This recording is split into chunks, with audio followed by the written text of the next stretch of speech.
यह चैनल अत्यंत पूजनीय भारतीय संत नियम करौली बाबा जी, जिन्हें महाराज जी के नाम से भी जाना जाता है, को समर्पित है। इस एपिसोड में रिचर्ड एल्पर्ट की पहली मुलाकात को दर्शाया गया है, जो बाद में रामदास के नाम से प्रसिद्ध हुए और नियम करौली बाबा के प्रमुख भक्तों में से एक बने। 1960 के दशक की शुरुआत में रिचर्ड एल्पर्ट, जो हार्वर्ड विश्वविद्यालय में एक प्रमुख मनोवैज्ञानिक थे, चेतना और साइकेडेलिक्स के अध्ययन में गहराई से डूबे हुए थे। अपनी शैक्षणिक सफलता के बावजूद वे अपने जीवन में गहरी खालीपन और मोहभंग का अनुभव कर रहे थे। इस आंतरिक उथल-पुथल ने उन्हें आध्यात्मिक पूर्ति की तलाश में भारत की यात्रा करने के लिए प्रेरित किया। एल्पर्ट गुरु और आध्यात्मिक शिक्षकों के प्रति संदेह रखते थे, अक्सर उन्हें अंधविश्वास और अंधविश्वास के रूप में देखते हुए तिरस्कार और निराशा महसूस करते थे। भारत की यात्रा के दौरान एल्पर्ट की मुलाकात एक अन्य अमेरिकी साधक भगवान दास से हुई, जिन्होंने जोर देकर कहा कि वे नियम करौली बाबा से मिलें, जो एक प्रसिद्ध हिंदू संत थे। अनिच्छा से एल्पर्ट ने सहमति दी, हालांकि उनके मन में संदेह और शंकाएं थीं। उन्होंने महाराज जी को केवल एक और गुरु माना, जिनके आसपास भक्त लोग आंखें मूंदकर उनका अनुसरण कर रहे थे। इसके बाद की कहानी रिचर्ड एल्पर्ट की है, जो बाद में बाबा रामदास बने। उन्हीं के शब्दों में, मैं बहुत खराब मूड में था। मैंने बहुत अधिक चरस पी रखी थी।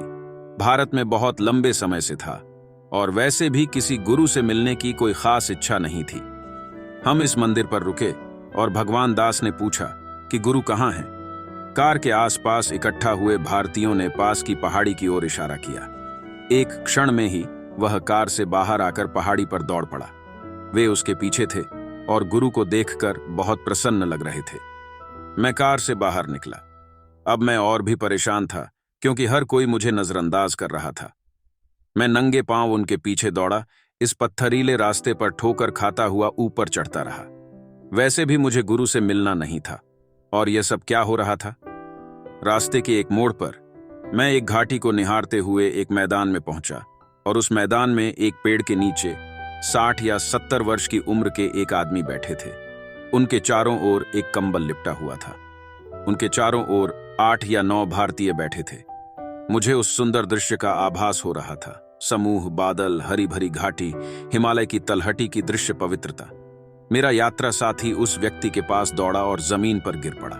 दंडवत प्रणाम कर रहा था। वह रो रहा था और वह आदमी उसके सिर पर हाथ फेर रहा था। मैं और अधिक उलझन में था। मैं एक तरफ खड़ा हो गया, सोचता रहा, मैं उसके पैर नहीं छूने वाला हूं। मुझे ऐसा करने की आवश्यकता नहीं है। हर बार वह आदमी मेरी ओर देखता और थोड़ी मुस्कान के साथ झलकता। उसकी नजरें मुझे और भी असहज बना देती। फिर उसने मेरी ओर देखा और हिंदी में बोलना शुरू किया, जिसमें से मुझे बहुत कम समझ आया। हालांकि एक अन्य व्यक्ति अनुवाद कर रहा था। मैंने उसे मेरे दोस्त से यह पूछते सुना, क्या तुम्हारे पास महाराज जी की कोई तस्वीर है? मेरे दोस्त ने सिर हिलाया। हाँ। कंबल वाले आदमी ने मेरी ओर इशारा करते हुए कहा, उसे दे दो। यह बहुत अच्छा है, मैंने सोचा। अपने ही चित्र को मुझे दे रहे हैं। और मैंने सराहना करते हुए मुस्कुराकर सिर हिलाया। लेकिन मैं अभी भी उसके पैरों को छूने नहीं जा रहा था। फिर उसने कहा, तुम बड़ी कार में आए थे? हाँ। मैंने शुरुआत में कार उधार नहीं लेना चाहा था, क्योंकि मैं जिम्मेदारी नहीं लेना चाहता था। इसलिए कार मेरे लिए एक झुंझलाहट का कारण थी। वह मेरी ओर देखकर मुस्कुराया और कहा, तुम मुझे दोगे? मैंने कहना शुरू किया, क्या? लेकिन मेरा दोस्त, जो अभी भी जमीन पर लेटा हुआ था, उसने कहा, महाराज जी, अगर आप इसे चाहते हैं तो यह आपकी है। और मैंने कहा, नहीं, अब 1 मिनट रुको, तुम डेविड की कार ऐसे नहीं दे सकते। बूढ़ा आदमी हंस रहा था। वास्तव में हर कोई हंस रहा था, सिवाय मेरे। फिर उसने कहा, तुमने अमेरिका में बहुत पैसा कमाया? मैंने अपने प्रोफेसर और तस्कर के वर्षों की समीक्षा की और बड़े गर्व से कहा, हाँ। तुमने कितना कमाया? खैर, मैंने कहा, एक समय पर। और मैंने अपनी अहंकार को बढ़ाने के लिए थोड़ा और बढ़ा चढ़ाकर आंकड़ा दिया, $25,000। समूह ने इसे रुपये में बदल दिया और हर कोई इस आंकड़े से चकित था। यह सब निश्चित रूप से मेरे हिस्से का शेखी बघारना था। मैंने कभी $25,000 नहीं कमाए थे। और वह फिर से हंसे और कहा, तुम मेरे लिए ऐसी ही कार खरीदोगे? मुझे याद है कि उस क्षण मेरे दिमाग में क्या चल रहा था। हालांकि मैं यहूदी धन जुटाने वाले परिवार से आया था, लेकिन मैंने ऐसा उतावलापन कभी नहीं देखा था। वह मेरा नाम भी नहीं जानता और पहले से ही वह $7,000 का वाहन चाहता है। मैंने सोचा, ठीक है, शायद, मैंने कहा। अब तक यह पूरी बात मुझे बहुत परेशान कर रही थी। और उन्होंने कहा, उन्हें ले जाओ और उन्हें खाना खिलाओ। और इसलिए हमें शानदार भोजन दिया गया और फिर हमें आराम करने को कहा गया। कुछ समय बाद हम महाराज जी के पास वापस थे और उन्होंने मुझसे कहा, इधर आओ, बैठो। इसलिए मैं उनके सामने बैठ गया और उन्होंने मेरी ओर देखा और कहा, तुम पिछली रात तारों के नीचे थे। यह निश्चित रूप से उस समय के अनुवाद का अंग्रेजी अनुवाद था। तुम अपनी मां के बारे में सोच रहे थे। हाँ, पिछली रात कुछ 100 मील दूर मैं रात के दौरान बाथरूम जाने के लिए बाहर गया था। तारे बहुत उज्जवल थे और मैं बाहर ही रहा, खुद को ब्रह्मांड के बहुत करीब महसूस कर रहा था। उस समय मुझे अचानक अपनी मां की उपस्थिति का अनुभव हुआ, जिनकी 9 महीने पहले स्प्लीन की स्थिति के कारण मृत्यु हो गई थी। यह बहुत शक्तिशाली क्षण था और मैंने इसके बारे में किसी को नहीं बताया था। वह पिछले साल मर गई। मरने से पहले उसका पेट बहुत बड़ा हो गया था। विराम। हाँ, वह पीछे झुक गया और अपनी आंखें बंद कर लीं और कहा, अंग्रेजी में, स्प्लीन। वह स्प्लीन की वजह से मरी थी। उस क्षण मुझ पर जो हुआ उसे मैं वास्तव में शब्दों में नहीं डाल सकता। उसने मुझे एक खास तरीके से देखा और 2 चीजें हुई। वे कारण और प्रभाव की तरह नहीं लगते थे, बल्कि एक साथ दिखाई दिए। मेरा मन तेजी से दौड़ने लगा ताकि वह इस पर पकड़ बना सके।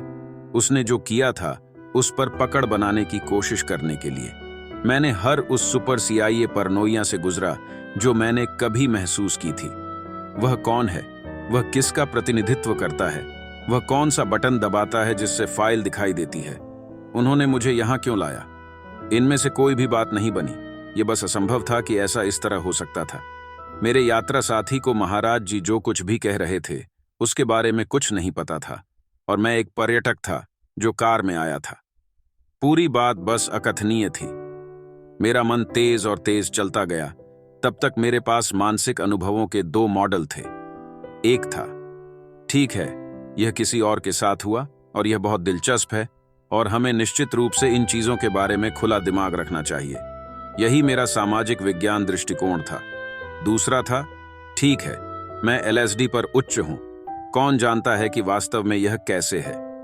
आखिरकार मैंने रसायनों के प्रभाव में ऐसे अनुभव किए थे जिनमें मैंने पूरे वातावरण बनाए थे, लेकिन इनमें से कोई भी श्रेणी इस स्थिति पर लागू नहीं होती थी।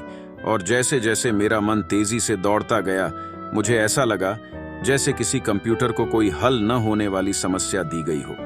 घंटी बजती है और लाल बत्ती जल जाती है और मशीन रुक जाती है। मेरा मन बस हार मान गया।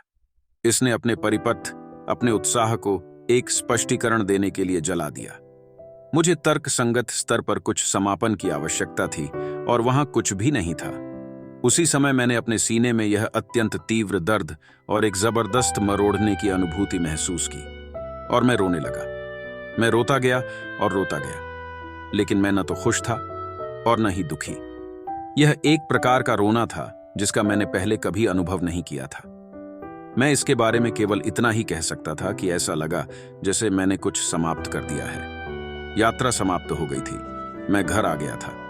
अगर आपको यह कहानी प्रेरणादायक लगी हो तो कृपया लाइक करें, कमेंट करें और अपने दोस्तों, परिवार और रिश्तेदारों के साथ साझा करें जिन्हें यह दिलचस्प लग सकती है।